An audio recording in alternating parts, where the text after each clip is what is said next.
If there is only one thing you need to learn and understand about Magna Carta 1215, it's this. Magna Carta 1215 is the sole peaceful means known to humankind by which the rights of the weakest, most innocent citizens can prevail over a massive, potentially corrupt, and oppressive state power. This is the voice of freedom, Magna Carta 1215 Learning Centre. Welcome to your next lesson with hosts Fitzroy and Carl. That's me. Well, I'm one of them. Here's the other one. Hello, Fitz. How are you, mate? Good evening, Carl. Good evening, everyone. Lovely to be back in our regular spot. Lovely to see you smiling again too, Carl. I'm a bit tired. Yes, still cracking a smile. So bless you. Mate, it's been. I got to say, it's been a long 8 or 9 days on the road so far, and only because of trouble we've had trying to get this new gear working. Did a few extra kilometres, a trip to Wagga and back that was required, but we managed to get the gear working. So very keen on that. Had to hang around over the weekend because there was a little bit of work I had to do this morning for a client here in Canberra, and then we'll probably hit the road at some stage tomorrow and depart the Galactic Larrikin Lounge Room and head off to places north at this juncture. We're still trying to get together and bed down our dates for South Australia. So if you are interested in having a Magna Carta show or anything like that in South Australia in February, March, let us know. That'll be Cherie at vofhq.com. Other than that, it's been, just mentally tiring, I guess, mate. And Canberra is just, I don't know, there's a feeling about Canberra, and it's not necessarily a good feeling until you get around good people like Veteran Dan and the crew.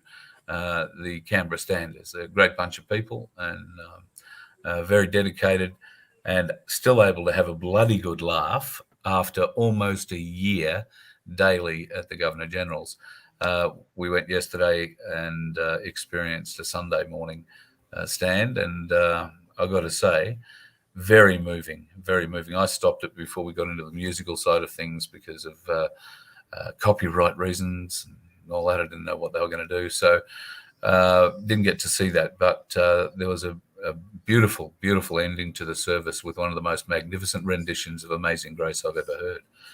A very, very powerful morning there. I'm going to pop in and see them tomorrow morning as well on our way out. So looking forward to seeing the guys there before we head off tomorrow. There's common law's been in the news a bit lately, Fitz. There have been a number of arrests, people having their car windows smashed by police before having themselves, unceremoniously bundled out of the vehicle. Couple of those occasions. There is a lot of press going on at the moment calling those types of people, or anybody who is claiming a common law knowledge, at least, sovereign citizens. You wouldn't expect more of today's journalists, and I say that in inverted commas. Sovereign and citizen are not two words that go together in this context.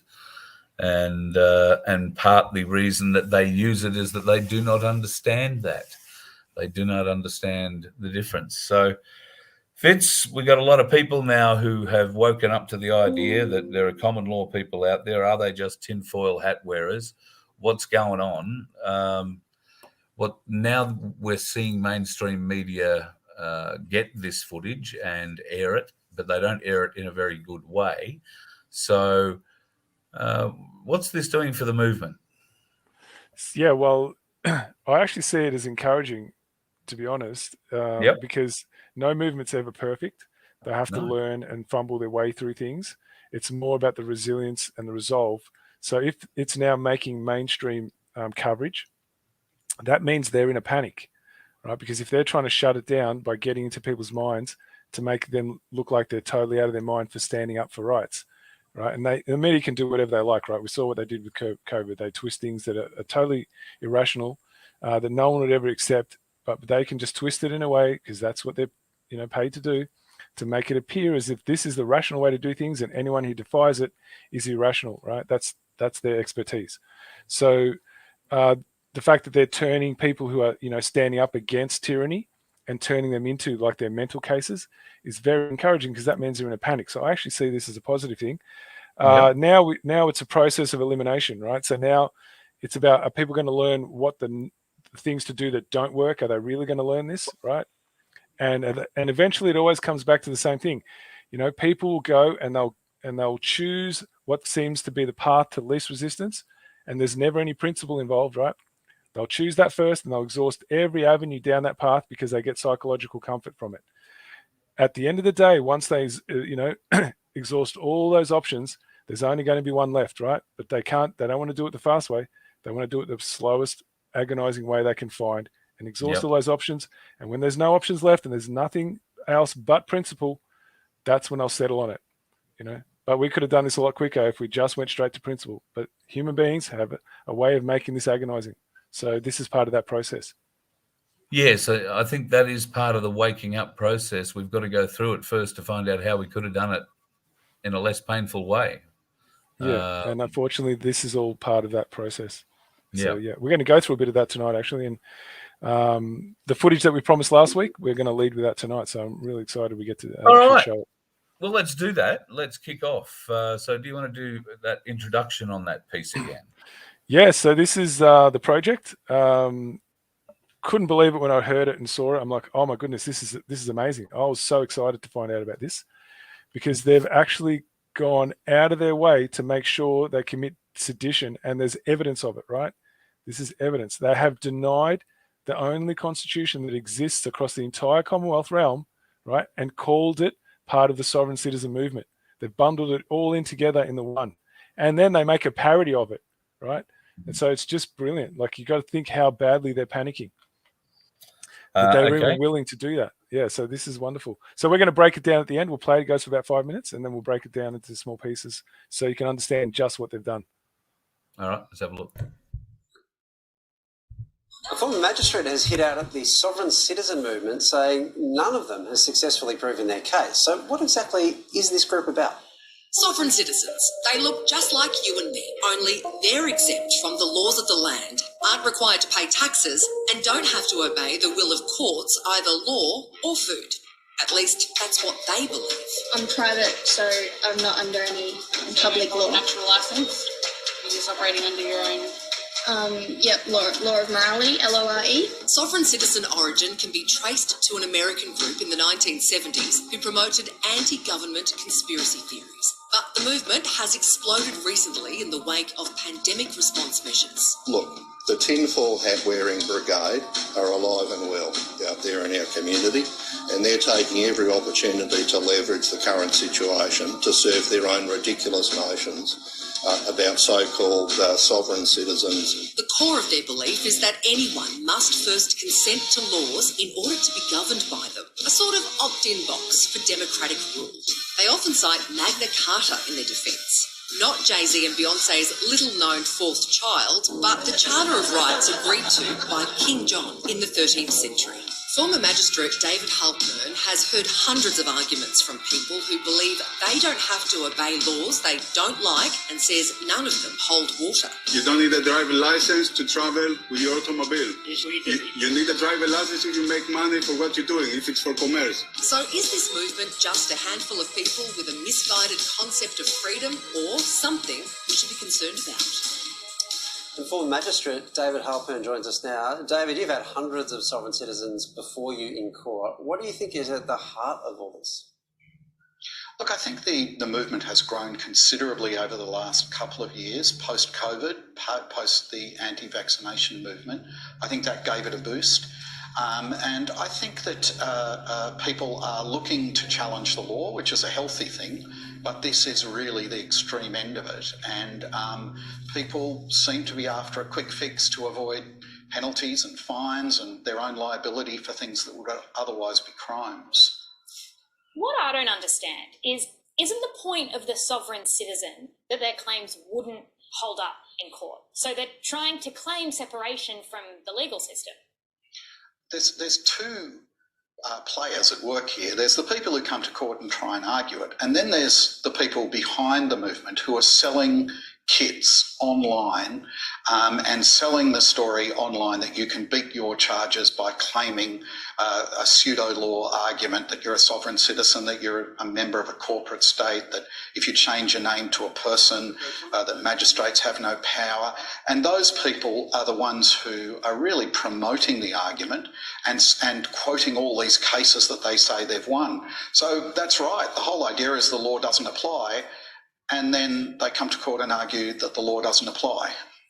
And around we go. You say nobody has successfully argued the sovereign citizen case. Have they just not found the right argument? No. I think, look, unique arguments are terrific. Mabo was an argument that overturned years of terra nullius. But this is so left field. I mean, this is people claiming that the criminal laws just don't apply to them because they decide that they are no longer part of the corporate entity known as Australia under the Magna Carta and all the other stuff that they go on with. So it really is so way out there that it doesn't have any possibility of ever being upheld by any court, and it never has been. Well, you say that, David, until one of them's your client, right? I mean, you're a lawyer and you like playing with legal arguments. If one of them came to you and you were going to represent them, could you construct an argument? Could you think of anything you'd be able to say to the court? Look, lawyers have a responsibility. Their first responsibility is to their clients, but also they have a responsibility to the court.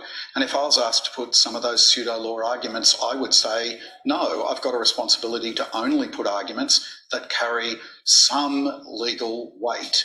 And if they're absolute gobbledygook and complete garbage and from fantasy land, then I wouldn't put them. I'd go and tell them to get another lawyer or represent themselves. And that is why, incidentally, they largely represent themselves, because they're not going to find a lawyer who will besmirch their own reputation and break their own professional rules by arguing something that they know is complete garbage. David, it's always fascinating to speak to you. Thank you so much for your time tonight. Thank you. Well, there you go. Where do you begin with that? Yeah, look, that's a ripper. Like they've all committed sedition and they've called it gobbledygook. You know what I mean? They've called because they've bundled it all in together, and they've bundled in the Magna Carta, which is the only agreement by which a nation state has been agreed to exist. To create one, and they've called that gobbledygook. It's brilliant. Like, I love it. But yeah, he starts off by saying that a sovereign citizen believes they're exempt from the laws of the land. So the funniest part is that they keep mixing the word law and legal the whole time. Yes. So that confusion is really easy. If you're just an average sleeper, you just think law and legal are the same thing. You're not going to know that the two are separate. Like, laws of the land are the moral codes that we live under. That's actually what the laws of the land mean. And so they're actually projecting their own situation that they believe they're exempt from the laws of the land, right? So it's a massive projection.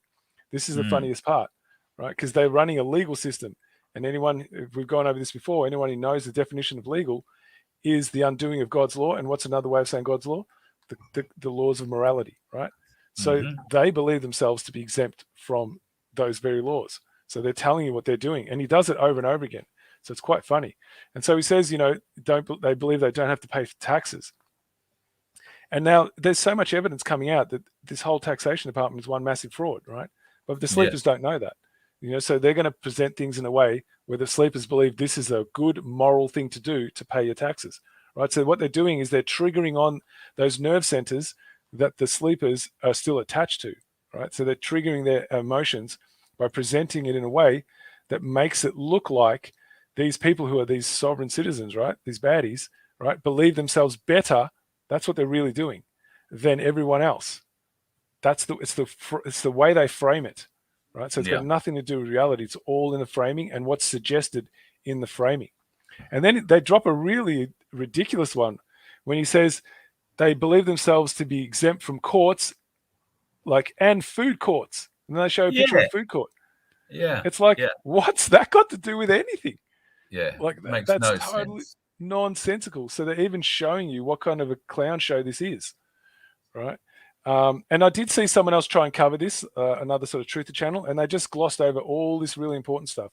So tonight we're actually going to, break it down into just how absurd this whole presentation is, right? And then what they do, they show these people trying out these free man of the land techniques, right? Saying they come under LORE, right?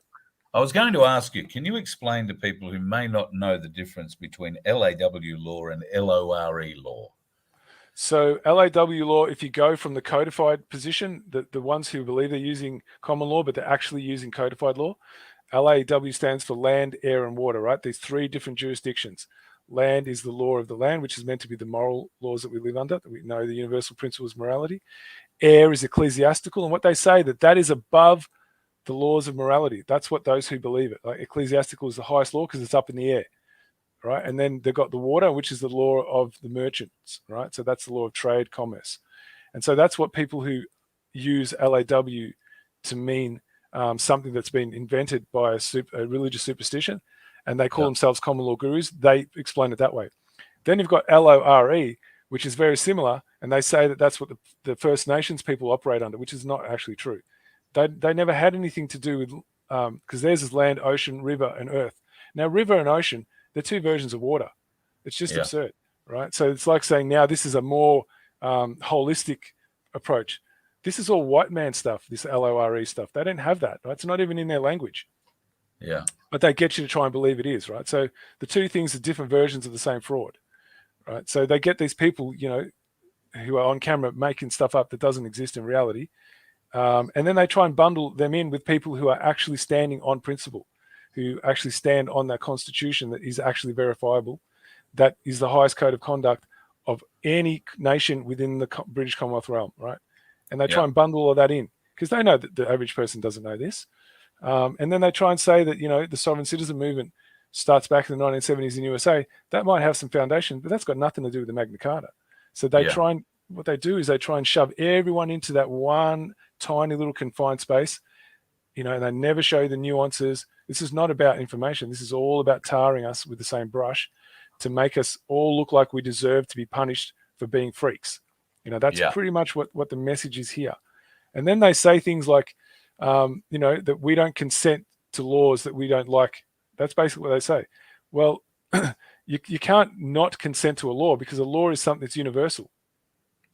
True. So they don't even understand that you don't get to choose whether you consent to a law because you're bound by it.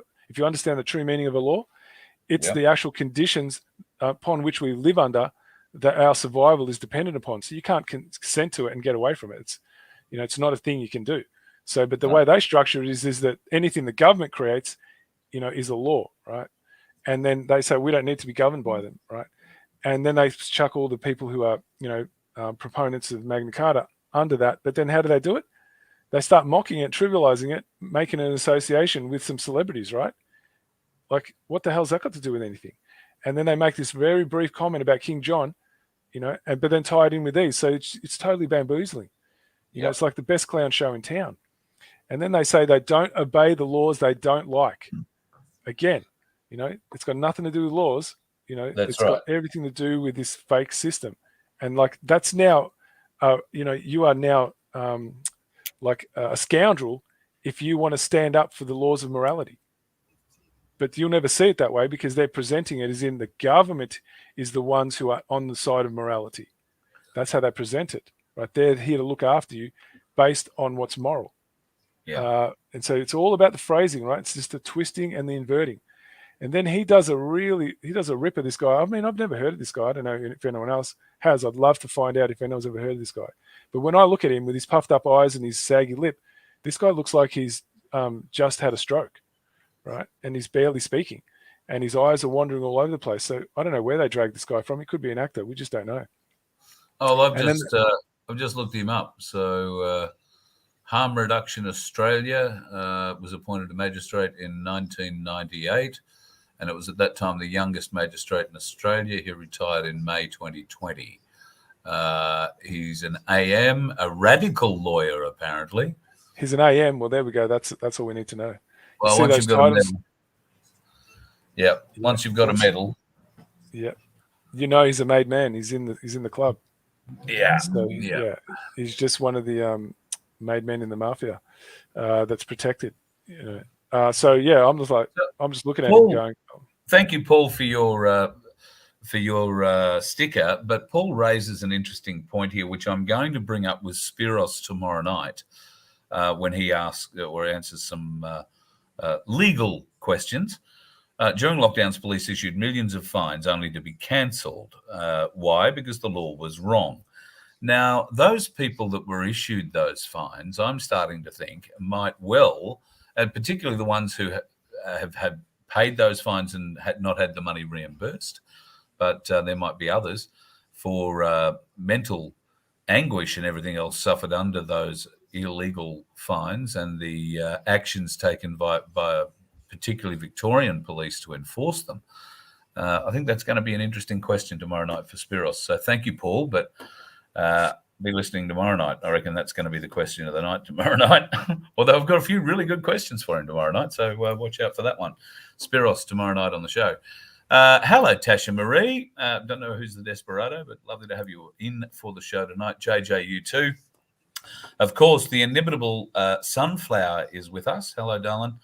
And just having a bit of a glance down some of the comments here. The Statute of Marlborough, 1267, for reformation there of statutes and laws be right necessary. Clearly two separate things since Magna Carta time. You following that, Fitz? No, I don't really understand what's got to do with what we're talking about here. Like he's just promoting a statute, and statutes are a fictional invention of government that's got nothing to do with law or morality. So anyone who mentions that as having some authority is really not understanding what we're doing here. There's only one way to live, and that's moral. And anyone who grants you your rights or tries to, enhance them, it's a trick. Your rights cannot be enhanced. It's not possible. So, but you'll hear these people make these arguments all the time, and it's just absurd. And they unfortunately miss the real point, right? You're born with rights, and you can't go any higher than that. It's just that simple. But I did want to just keep going a bit more over some of the other points that this magistrate or former magistrate. Sure. He says things like looking to challenge the law is healthy. No, it's not. Not if it's the actual law. Anyone who challenges the laws that we're bound to, it's not a healthy thing. What he's talking about is looking to challenge the corrupt system as healthy, but he makes it look like it is. Yeah. And then he's saying that those who actually stand under the laws of morality are at the extreme end. I mean, could you imagine? It goes from worst to absurd. And then he says that, we're looking for a quick fix to avoid penalties and fines. Now, unfortunately, this is the really negative thing about people who get into this, what they call common law. It's actually true. A lot of people just want a quick fix to get rid of something that, they don't want to have to deal with. Even if it's immoral, what's happened to them, I agree. But that's their sole motivation.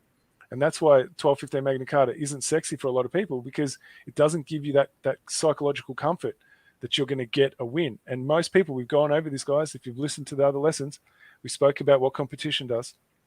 And that sets up the winner and loser, right? The world has to be split into two. And so still today, right, the majority of people who are coming to stand up against this corrupt structure are still coming from a position of self-indulgence. They must get a win. And if they don't get a win, they just rubbish it. Where principle is timeless. It doesn't go away. And if you don't stand in defense of it, then you're standing in defense of the very thing you say you're fighting. And we just covered it the week before as well. And that's that self-indulgence, right? That's getting what I want for me right now, Yeah. And then he goes on to say, they don't want to take personal liability for crimes. It's not a crime to be in breach of immorality.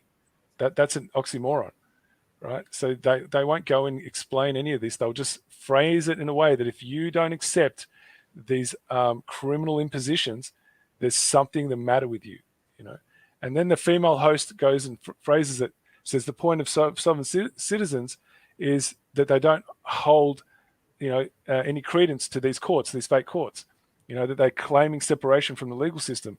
Well, yes, because the legal system has no bearing on reality. It's an immoral structure designed to imprison moral people. So of course they would want to. But yes, I agree. To go into their courts, absolutely, you are just granting authority to them. So that's what we've been saying for a long time, is that, you follow this process, you don't step into their fake courts, because that's what you're doing. So they are correct in that one. And then the magistrate says there's two types of people, the ones who enter the fake courts and the other ones that sell the kits online. to sell it to beat charges. Well, they are correct. There are a lot of people, and guys, start thinking about what you've done. If you've paid for anything that you think is knowledge, right? This is actually correct. You've actually been sucked in, because truth you cannot sell. It's not something you can sell, but you can sell someone's beliefs, and that's what you've paid for. And then they says they're claiming pseudo arguments. So now they're bundling the 1215 Magna Carta in with these people who do use codified law, right? So they're bundling it all in, But then he says something really great. He says the member of the corporate state of Australia. He actually says Australia's a corporate state. I couldn't believe it. I'm like, he's actually telling us that Australia is not a nation, it's a corporation, and that we wish to separate from. So he actually told the truth. And I'm just like, wow, I couldn't believe it. And then he goes on to say, find the right argument. When it's law, you don't argue against law. You can't argue against law. Law is immutable. It can't be changed. So it's like totally ridiculous to even attempt it. So the fact that they're going, these legalesers, these what you call lawyers, they are actually, will go and argue what they call law. Well, then they don't argue law. They're arguing over an opinion. And that's what the legal system is. It's just someone's opinion. And so, I think Spiros describes best what happens in a court and why lawyers are so required. It is because, as he says, we don't speak English. In a court, we speak turnip. And he's 100% right. Yeah. So, he's actually come out and said it. They've got no basis in reality. That's what they get taught to do. But he says, we don't speak English. Now, in that is the inference that we're not speaking the Queen's English, but we are. What we're not speaking is judicial English or legalese. That's the language that he speaks, obviously, very well, but we are missing. If you haven't done any legal training, if you haven't jumped the bar, past the bar, they jump plenty of bars, then you don't know this little secret, so to speak. But that is that every lawyer, doesn't matter whether you're a defense or a prosecution lawyer, every lawyer understands this thing, and that is that in the court they speak the language of the court, which sounds like English, but as you and I have discussed previously, Fitz, they've changed the meaning of words. As we've discussed previously in other shows, the great term written by the people for the people. Today, people believe that, the people wrote that for the people. But back when that term was actually written by the people for the people, the word for meant in favor of or to favor the people. So laws written by the people to favor the people. That's how the words have been changed on us. And that's why when we go into a court of law and don't have a lawyer, we are literally speaking turnip. I think it's a beautiful way of describing it. So they're actually telling us what they're really doing. That was the best part of this whole thing. Yeah. They're actually showing us that they've actually been playing these games with us. And, because the majority of people who would watch this would have no clues of how they're being sold a lemon. They would just accept it all as truth and fact. But I did want to just cover a few more things. So he says about finding the right argument. A Mabo was an argument, right, that overturned years of terra nullius. So he does give you some information about terra nullius, if anyone knows what that means. It means that this landmass was deemed to be uninhabited, and the people on it that they saw were deemed as flora and fauna, right? So, he does point you to, the crimes and stuff that were happening, but how many of the sleepers would know what terra nullius means? Very few would know that, right? So that would mean nothing to them. And Mabo, this is something they saw on TV. But if you can win your rights through an argument, they're not rights. It's so, if you can understand principle, it just cuts right through it. And then he says, that these sovereign citizens, they decide the criminal laws don't apply because they are no longer part of the corporate entity known as Australia under the Magna Carta. Like he says, the Magna Carta now, And then they go on with this other stuff that it's all like the Magna Carta is some fictional invention. It's got nothing to do with anything that's really factual. I particularly like the fact that the sovereign movement or the sovereign citizen movement started back in the 70s. Yeah, I know. It's a ripper. Well, the 1270s maybe. Might have been when organisation started happening, but it was around the same time as politics. But yeah, that strange blonde-headed woman that has replaced the two other strange women on the project hasn't the vaguest idea.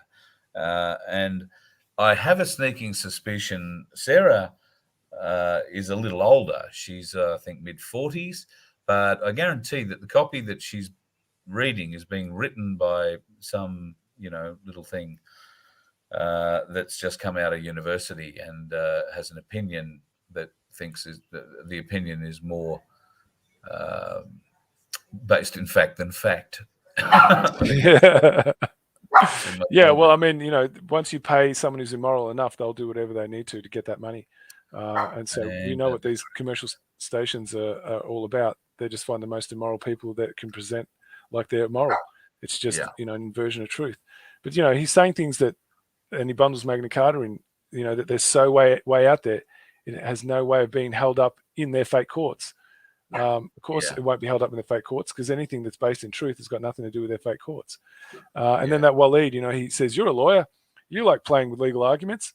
I mean, that's got nothing to do with law, right? So he's even showing what they do. They like to play with arguments, right? So they're really showing what they're doing, right? The corrupt system that they're running, they're telling us all about it. And then, the fake magistrate, whatever he is, he says lawyers' first responsibility is to their client, but also have a responsibility to that fake court. So he's basically telling you that they're all wedded into the same game, and the client is irrelevant because really the responsibility is to that court because you can't have responsibility to both. It's not possible. Yeah. Are you going to be responsible to your client or to the court? Because the court has its own set of rules, right? Then you have to abide by. So you're not going to have responsibility to the client because the client is a sentient being, and the sentient being does not operate by these fake rules. So there's no way you could have a responsibility. But because they've used the word client, and client is a fictional invention, that's how they get away with it, But most people, when they're hearing it, they're thinking client is a living man or a woman. And then he, claims laws of morality contained within the 1215, which is the agreement for a construction of a nation state, which I said earlier, are pseudo-law arguments, when really everything they're doing is pseudo-law. So they're, again, projecting their inner world to the outside world. They are telling you what they are doing, except that they're projecting it onto the people that they're actually trying to nail to the cross. That's right. And then he says, that the lawyer has a responsibility to put forward arguments that carry some legal weight. Yes, they do. Their job is to argue things that are fictional, someone's personal biases and prejudice. So he's correct there. But then he calls those who stand in morality as people who are offering gobbledygook, complete garbage, fantasy land. Again, another projection and a way to gaslight the people. Yeah. And then at the end, he says, largely represent themselves because a lawyer won't risk their reputation by breaking professional rules. Yes, they won't breach their oath to the bar guild because that's the end of it for them if they do. So, there's a bit of truth in there as well, right? It's just the way that it's constructed and framed that the average sleeper won't have a clue about what they're really saying. So I just wanted to dig into that and to give people, a little bit of understanding of how they ran that whole fraud to bamboozle people who are not aware of what they're really saying. And I'm just looking at this comment here about I got screwed over at the airport today. I stood on principle and left them with a dose of what it means to stand in morality. Your lessons helped me find the strength to do so. This is the whole point, guys. Like, if you really want to change the world, you stand on principle and you'll see what happens, right? Eventually they will crumble and they will use fear tactics to silence you. That's what they'll do. Because at the end of the day, no uniform, no weapons can defeat the principles of morality. It's not possible. And when you bring it to their attention, their consciousness can't handle it. The ego jumps over the top, and then they use fear tactics to shut you up. And so this is the thing. This is how they run it. And the whole structure, if you dig deep, you'll see it's the same play every time. They set it up that they always have to win and you're going to lose. And if you don't take it lying down, they'll make sure you do. They'll find a way to throw you. Sorry, mate. I was just going to say they'll find a way to throw you in this endless loop where you're just chasing your tail, or they'll just run roughshod right over you. It's the two key things, the way they run. I hope you got where you were planning to go today, Blue. Or doesn't sound like you were too successful, but next time, maybe, I know it's difficult, but maybe film that sort of interaction too, because now that you've been empowered a bit to do this, then when you do this, film it, because it will empower others. You've seen the effects that some of the other things that you've seen have had on you. For instance, it's given you the ability to stand up and use that inner strength. So if you can film it or get somebody else to film it who's with you at the time, then all the better for it. But congratulations on standing up, and love to, if you're still in the chat, let us know down the bottom how you got on the plane or not.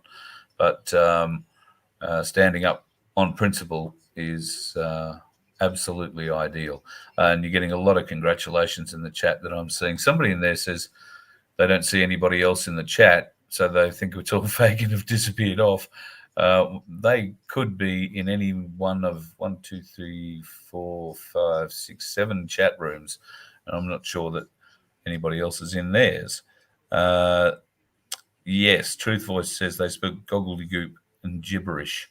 Unfortunately, yes, but that is the language of the court, and got to go and deal with that. Hello, Sunflower, wonderful lady that she is. 1870s when the Illuminati started. No, they started a bit earlier than that. We'll get onto that one in another night. And I wanted to say hi to Aussie Sue, who I think I forgot in the open. So hello, Aussie Sue. No, you're around. Now, Fitz, we've got a document to share.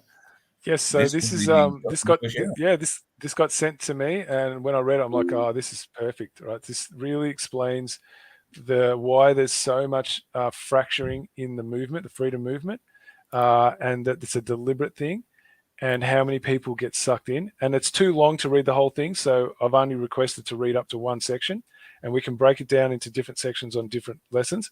But every single aspect of this, what this author's written here, this article, is well worth a read for anyone who's really, really interested in getting to the heart of the matter of why the freedom movement is unable to get off the ground. And this really, so we're just going to touch on it tonight. We're not going to get into the bones of it, but at least it's just a good read. The introduction, if you like. Yeah.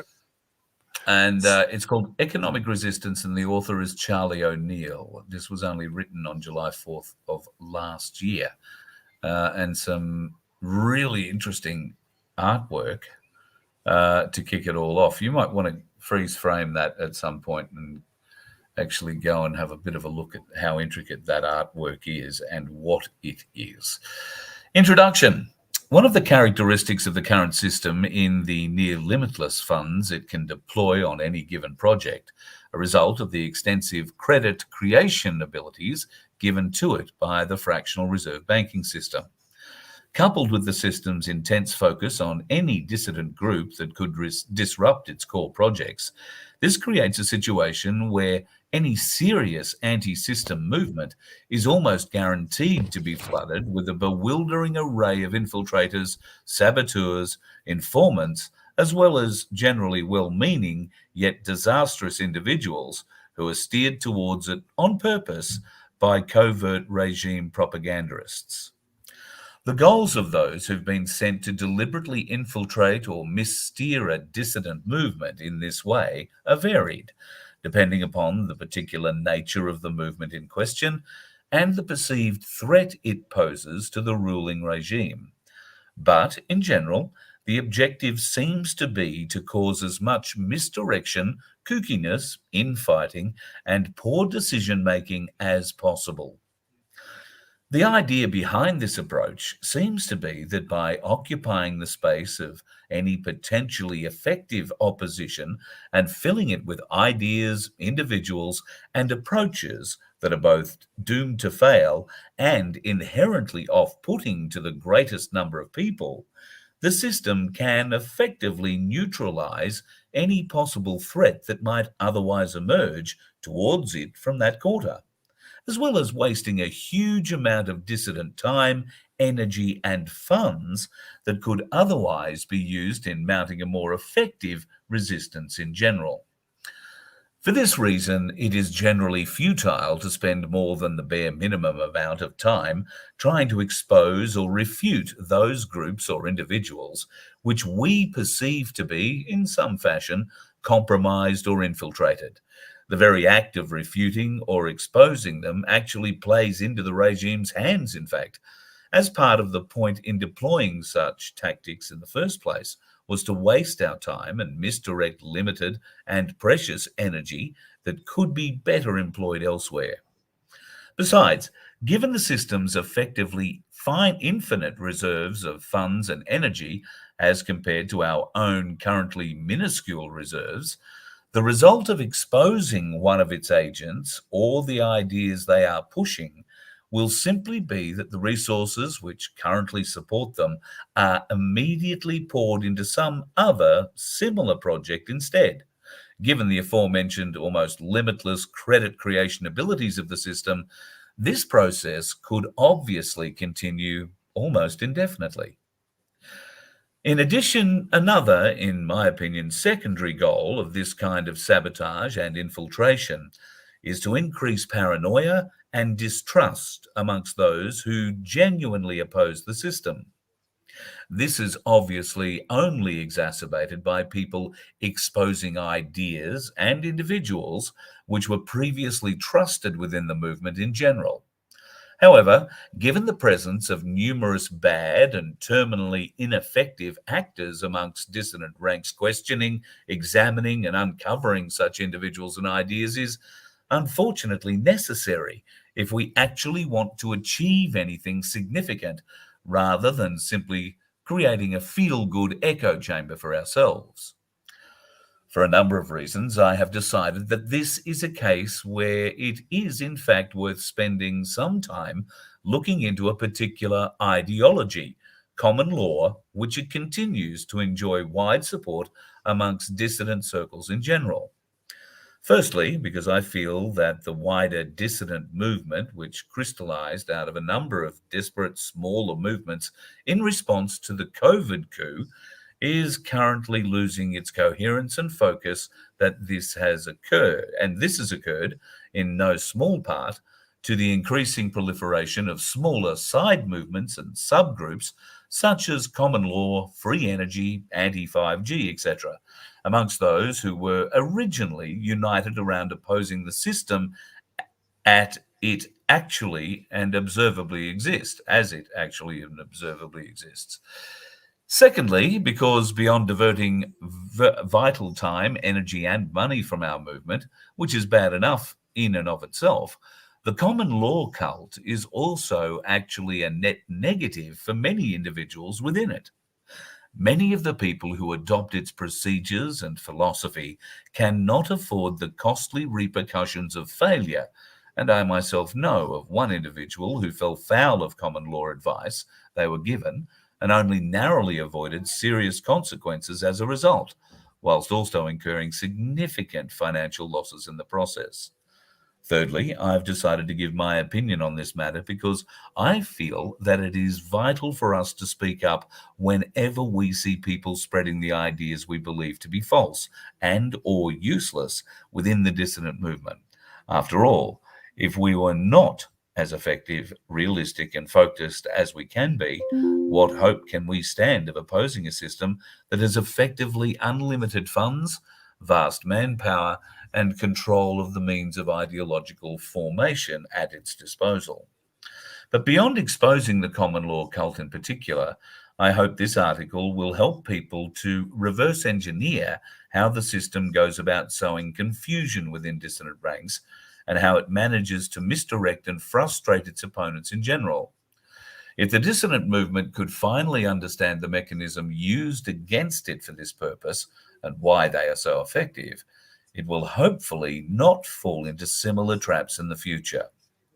As this particular scam has been so cleverly designed, and as it is currently occupying what should be a key position within our general defensive maneuvers against the system, i.e., the position of defending our fundamental rights by constructing a coherent philosophy of law, as well as understanding the system's true nature and function, I believe that it cannot be allowed to continue unopposed.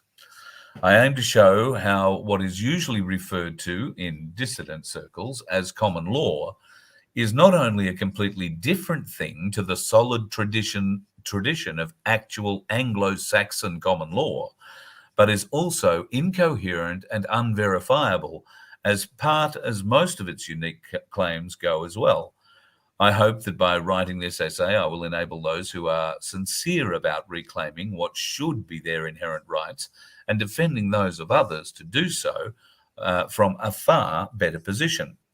Finally, I must say that I am not a lawyer and I don't have any legal training, although I actually agree with the common law gurus that you shouldn't have to be in order to form an opinion on the subject. I am, however, in favour of the ancient principles of the historical common law in general, and I'm also in favour of the rediscovery and application of what is usually referred to as natural law, i.e. an inherently morally sound way of resolving disputes and acting in general.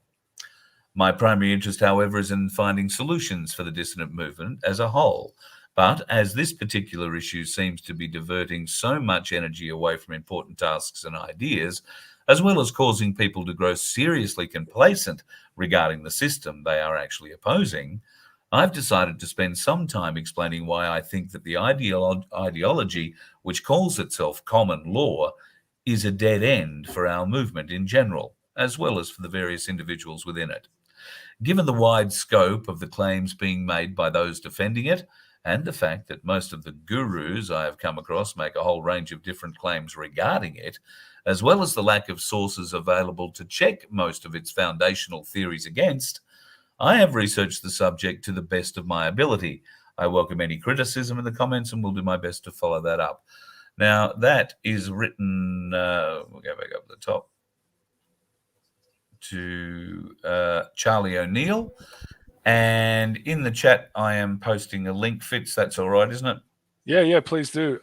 Guys, if you don't want to wait till next week, the rest of it is really good. It breaks it down piece by piece and it shows how every single thing that starts off pure gets infiltrated there's no exceptions, and exactly how it's done. And it's a formula, guys, they operate from. So if you want to learn how you're being controlled, carry on and reading it. So I love that you want to post that up, because if you don't want to wait, because next week we'll cover that, because it's really important that we do really start showing how every single one who's ever stepped in those fake courts is running from these gurus, right, that are all part of the problem, and if we don't start understanding this, right, we're going to keep giving it more and more energy, and the changes are never going to happen, the ones that we say we seek. So this is why it's really important to really understand this. I'm loving the fact that you're putting that out there. And I did want to say, Carl, I am in awe of you reading that, being that you're so tired and you just kept it going. So I'm so pleased you were able to deliver it with professionalism. So tip my hat to you, my friend.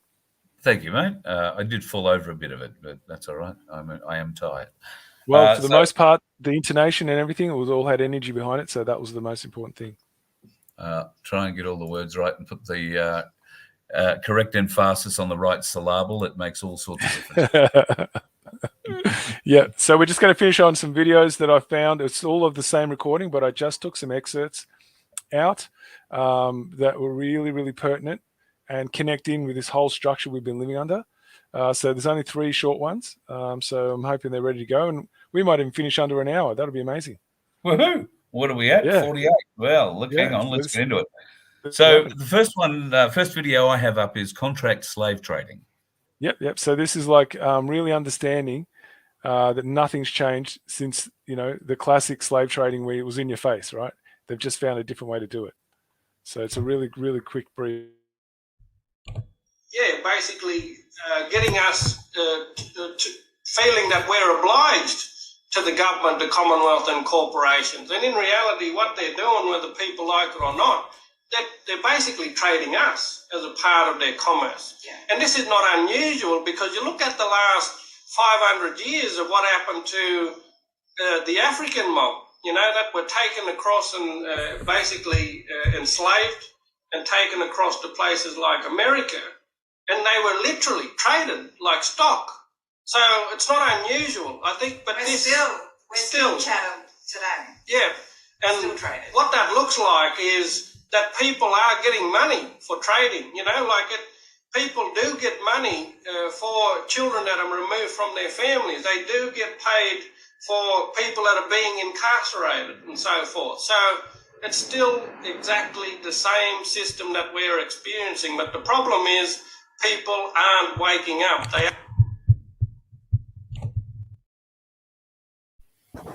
Yep, ain't that the truth? So I really loved it. Just how straightforward it is. There's nothing complicated there. It just showed you that we're still being traded. Every activity we do, right, is being traded. So, you know, when we buy something, that goes into our CQV, you know, and it gets traded, that, you know, showing, oh, this one's active, you know, so therefore they're going to be worth more to us than the ones who are less active. I mean, it's just, it's everything's about the siphoning off of our energy and attaining some kind of wealth from it. You know, that's how we get harvested. And so, yeah, this is, the whole system has been for that for forever. So yeah, there's a couple more same people, and they go talking about that in more specifics. So it's really worth a listen. Okay, here we go. There's just so much. Even Aboriginal legal aid. Sorry, sister, before Aboriginal legal aid with the solicitors, private, or it's all about money. These people they don't care about justice. They don't care about whatever else. These people are simply there for money, and it's determined, and the outcome is determined by money. And they all have invested interests before you go to court. So if you've got a court date and it's 6 months away, your court number for your case, that's already been traded and earning money. Some of these people have investments that are in the millions for, say, a $9,000 fine that you go to court for. So there's everyone's always got financial interest in our behaviour. And so, as I was saying earlier, with the individuals, like they can only govern individuals, they had to then, because crime is such a number one, it is the number one commodity for them, they had to invent the criminal. And so how they went about that was that they observed us, how we naturally lived, what we naturally survived on, and then they made laws against that. So now when you look at it, where, you know, we want to travel, like it's a natural thing for us to want to, you know, travel. There's laws against that if we don't register, if we don't, you know, have an ID or a passport. Food, like, you know, you've got to go and buy food now if you're caught stealing food. Like, that's your basic survival, but yet they make laws around this, and so that's why I said, you look at COVID now. In the last 3 years, they've made laws now to make it that you can't gather with your family. You can't go and see your elderly family members. Like, when you look at it, they just are constantly making rules and laws and legislations to just keep, you know, clamping in on us. But at the same time, it's our natural way of living that they make laws against. Mm-hmm. Naturally want to do as humans. They've created a system where if they don't profit from it, you're acting illegally. Truth, sister. My God, how true is that? If they're not profiting from it, you're doing something illegally. So that's what I really love, because it ties back into the original video we started with, that whole sovereign citizen and how they think they're above their so-called laws, the legal system. Well, that's them trying to really shut the gates on the sheep, right? Like, we've got to get them back in the pen, because, you know, we can't have them escaping our structure where we're constantly siphoning off them. So that's why I love it. She really explains it really articulately. Now, someone else put up that he's on law and stuff like that. It doesn't really matter if he's on law for the purposes of this learning exercise, guys. So Don't get too hung up on, what he follows. They're still stating things that happen to all of us, that all of us are bound to. So this is just information. It's not so much that I subscribe to, all other things they say, but in everything, there's always an element of truth in everyone who comes and puts something forward. And this was a really, really important way to understand that when you step into their courts, you might have all the arguments you want. They're still going to dispense you under that system where they've harvested you. They've created a case number. It's getting traded. You go in there, it goes up in value. So it doesn't matter what arguments you put forward and what you think you can beat. You're still feeding that structure. That's why, this is the only movement that I know about that says you do not go into their fake courts. You don't give them that energy. So that's why I thought that was a really important one to put forward. That, they create crimes out of our natural behavior. Like, you got to think about that, guys. And that COVID was a perfect example. So she lays it out really, really easily to follow and straightforward. And basically, it's really easy to follow, and there's no way you could get confused. So that's why I really liked it. It was really simple. Yeah, I think there should be. Is there one more that we got on that, Carl? I got one more on that one. Yep, indeed. This is the corporate government crime enterprise. The reason why we have contracts and you want to take it right back is because, again, this government, it's not about governing people. They only can run in the way of governing individuals. That's the only way that they can run. So you look at what's happened to First Nations, where families are being completely ripped apart, still are today. But if you want to look at non-Indigenous, the last 3 years should show you how they're coming after your families, because they cannot govern unity, they can't govern families, they can't govern unified communities, tribes, nations. Their system only works as you as an individual. So what they did when they came here with a military agenda, and that they had to create a criminal in order to, again, start working for them, start making money, because crime and prisons are their number one commercial enterprise. That's where they get the most money from. Sorry to cut you off, sister, but what you mean by that is that the number of bums on seats in a police station is determined by crime. So if the crime was low, these people wouldn't get paid. No. So how are we expecting these corporate agents, private corporate agents, to decrease the number of crime when that's basically asking these people to kind of stop their revenue. To stop them from getting paid, to stop paying their mortgages or their car loans and whatever else.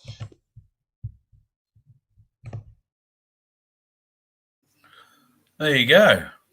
So I just want to say what I love about that is when she actually says crime and prisons are their number one revenue raiser. Now, what was this a colony of? A colony of what? Prisoners. Prisoners, yes. Yeah. So that was all it was done for. It was done for that purpose alone. And so anyone who thinks this 1901 was some kind of way that we somehow, have this common law, and I mean, it's right in front of your face, guys, That's why I wanted to show it. Like, there's more and more evidence. People are starting to really see what's there, and they're coming out with it. The whole purpose of the police was never about justice. It was always about revenue raising, because their whole system relies on it. Last week or the night before, we touched on Satanism. Like what that really means. So it's one massive extension of the same structure.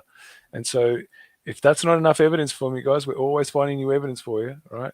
That 1901 was always a bait and switch. That's all it was ever going to be.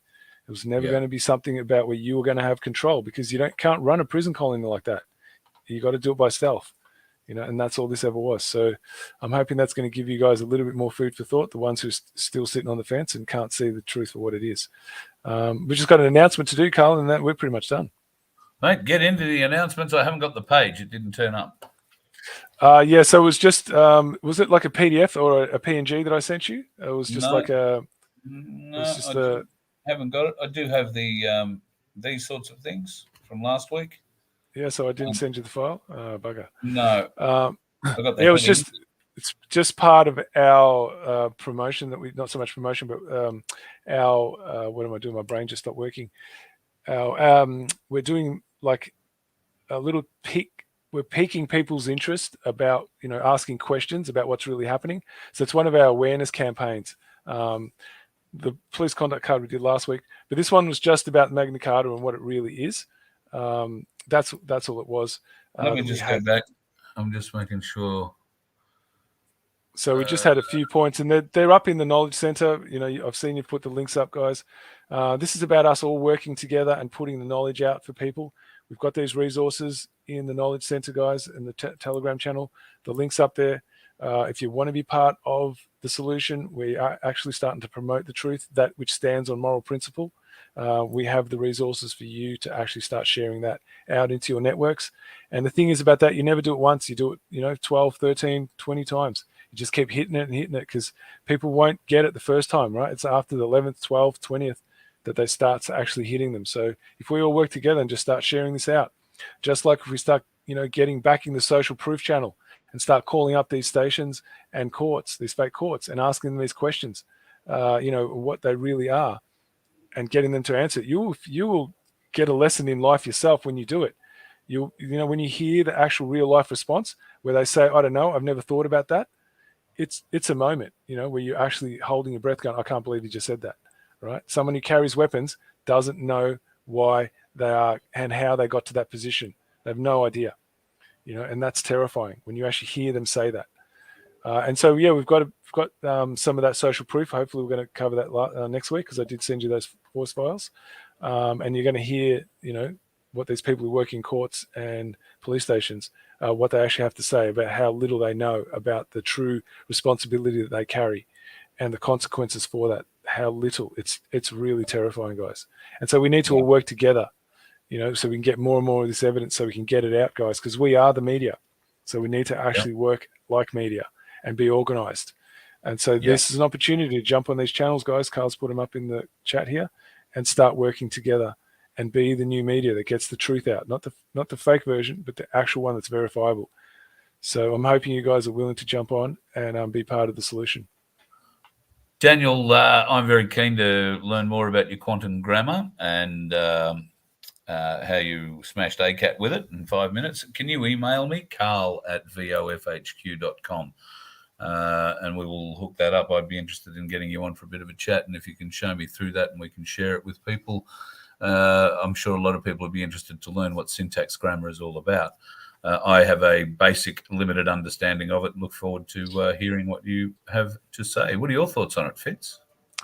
Well, I've actually even listened to the guys from Justinian Deception, where they actually confronted, what's his name, David Wynn-Miller. And they said, look, we can't find this in any of those styles manuals. So to us, this is not even a legitimate language. This is a made-up one, and he didn't answer the question. So just a little bit of food for thought for you guys. Just think about that. That's all I'm going to say on it. I'm not going to go any further. Yep. Beautiful. Open minds, always up for open minds. Spanky, thank you very much. The pen is certainly mightier than the sword. Fitz, thank you. That ends episode, 28? God, who knew we'd get this far? Yeah, we're climbing up to 30 real quick. Yep, and we are only 3 minutes over the hour. That's got to be one of the quickest ones yet. Yeah, it's a new record. Yeah, all right, mate. Look forward to it. We're getting back into that document again next week, although I dare say a lot of people will have read it. If you missed it, it is posted in the chat, so links to it are posted in the chat. But we'll get back into that document again next week in lesson number 29. Yep, looking forward to it. It's a really good reveal, guys, so hopefully you can stick around for that and really see the intricacies of how this whole movement and every version has been smashed and how cleverly it's been done. Yeah, brilliant. All right, mate, thanks very much. Look forward to chatting with you next week. It's a pleasure, Carl. Thanks, everyone, for joining in again. I look forward to seeing you all next week. Bye now. Cheers, buddy. And thank you, folks, for being part of tonight's show. Really look forward to having your company on Monday nights for our Magna Carta show, and we've got quite a few viewing online tonight, so that's fabulous too. If you are interested at all in becoming a member, it is very simple, very easy, and you don't get anything special for doing it other than a warm, squishy feeling for helping to keep the voice of freedom on the road. We will come up with some members deals a little bit later on. Certainly you'll get discounts on merchandise when we actually have any merchandise to sell, and T-shirts is another story. But if you'd like to become a member, please visit vofhq.com, skip across the menus across the top, and you'll find one for memberships. Go in there, put in your details, and become a member. We'd love to have you. If membership's not your thing, but you'd like to donate a few bucks, there is a donate button on that page too, which goes on to help us. Tomorrow night, Spiros is coming on the show, and we have a number of questions already that have been emailed through to me. Now, if you have a legal question, now it can be about the freedom movement, it can be whatever. If you've got an overhanging tree branch from the next door neighbor, or there's leaves in your yard constantly and it keeps dropping palm tree fronds in there or whatever, loud neighbors, arguments over fences, you name it, we will discuss it. If you've got a question and you don't want to go to a lawyer and pay whatever it is to ask the question and hear an answer, then why don't you email it? carl@vofhq.com. Put in the subject line question for Spiros, and I will make sure that we put it in tomorrow night's show. We will get that underway at 7:30 tomorrow night. Looking forward to that. Got to catch up with Darren Bergwerf again. Might have him on the air for the Friday free-for-all, wherever that will be from. And there's a couple of other guests I'm trying to line up this week too. Cass Smith will be one of them, because there has now been a little bit of a call for self-managed super funds. There is a lot more information coming out in mainstream media, a lot more advice, and there seems to be a lot more people going for it. If it's something you are considering, if you've got some doubts about how secure your money will be in the bank, or the fact that it is fiat money, and what's going to happen when the fiat system crashes, then the easiest and safest thing you can do with your super is get it out of Big Super and put it into gold and silver. If that's something that interests you, then email goldandsilver@vofhq.com, and that'll go straight through to Cass Smith and her team at Freedom Financial Solutions. And if you are that way inclined, they'll send you a bit of information. You make up your mind from there whether or not you want to turn your money, your wealth, if you like. If you want to regain control of your wealth from Big Super, then she's going to help you out with that. And if you're like me, you've only got a little bit of super, and it's not really worth trying to get it out, because the fees would be staggering, and you would wind up with less than half of the money that you have in there. That's my case. Well, then come together in a self-managed super fund group. Now, you don't have to know the people that you are in the self-managed super fund with. Do you know the people that you're in your big super fund with? No. So the fact that it's self-managed doesn't really mean much, because Cass Smith will explain to you the way that it all works. But you can have varying different sums all added together in this one self-managed super fund. And then, therefore, when it is all pulled out, you only attract one set of fees. That's my theory behind it. There might be a bit more involved in that, but questions are best directed to the lady who knows the answers, rather than me, who makes things up as he goes along. Email gold and silver, that's GOLDANDSILVER @vofhq.com. And we'll make sure that Cass gets your inquiry on that one, and they can answer any questions you may have going forward.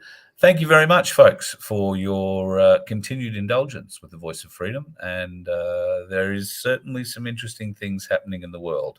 Donald Trump had a big rally over the weekend. There was a bit of talk about Intel coming out in that. I haven't had the opportunity to go over it yet. I hope to, maybe later tonight, and tomorrow at some stage I'll have another little live, and we'll discuss some of those interesting things. I've also been collecting a huge range of very interesting intel that's been sent to me over the last 3 days.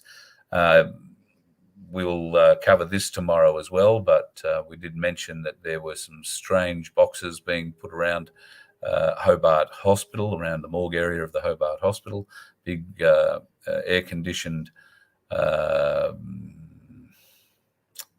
containers, I guess is the best way of describing them. We'll have some news and some pictures on those in tomorrow's show too. And yeah, a couple of other interesting little tidbits from around the world. So thank you very much for folks being in here tonight. Oh, I've missed somebody. Sunflower, thank you so much for your super sticker. You are a wonderful, wonderful, wonderful woman. I'm looking forward to the hug when we catch up. Have yourself a wonderful night. Yep, Sunflower never believed in super funds. No, there's a lot of people who don't believe in them. And, well, it hasn't worked for me, put it that way. So I have no reason to believe in them at all. David, you're making an interesting point there.